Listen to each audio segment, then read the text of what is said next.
Ukisikia bara jipya mjini, hii ndiyo maana yake halisi. Engineer Hersi Said, rais wa klabu ya Young Africans, baada ya kufanikiwa kumtambulisha Aaron Okero Starboy kutoka nchini Uganda, hatimaye tunapofuata ni nchini Angola, kijana ambaye amekuwa bora kwenye timu yake ya taifa ya Angola licha kuwa ameshindwa kufanya vizuri akiwa barani Ulaya. Hatimaye ashamalizana naye na taarifa zinasema kwamba hii leo kijana atatua nchini Tanzania kwa ajili ya kujiunga na Young Africans. Bila shaka Engineer Hersi Said, usajili huu kawajibika kwa namna moja ama nyingine kwa upande wake.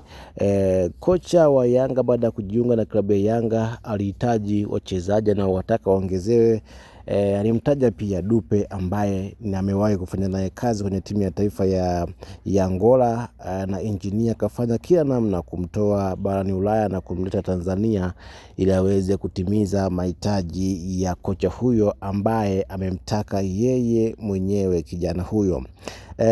Licha kukamilisha dili hilo, lakini pia dili la Okero kukamilisha, na ni moja ya machaguo ya kocha ambapo kocha alihitaji wachezaji wa aina hiyo ili kuongezea vitu kwenye timu yake, na Engineer kaleta, lakini pia kamuongeza Damaro pale kati, kamuongeza mshambuliaji Mwanengo. Kwa hiyo Engineer kafanya usajili wake kwa malengo makubwa na kwa kumsikiliza kocha anataka nini kwenye usajili wake. Bila shaka moja kati ya kitu wana Yanga wanapaswa kujivunia kweli kweli ni kumpata Engineer Hersi Said. Engineer amekuwa akipambana kuhakikisha kwamba timu yake ina balance kila maeneo. Hafanyi, sio kwamba kila sajili anazozifanya zinakwenda vizuri, hapana, kuna muda anafeli, lakini mara nyingi anakuwa anafaulu. So kufeli ni jambo la kawaida duniani kote, kwenye sajili kuna kufeli.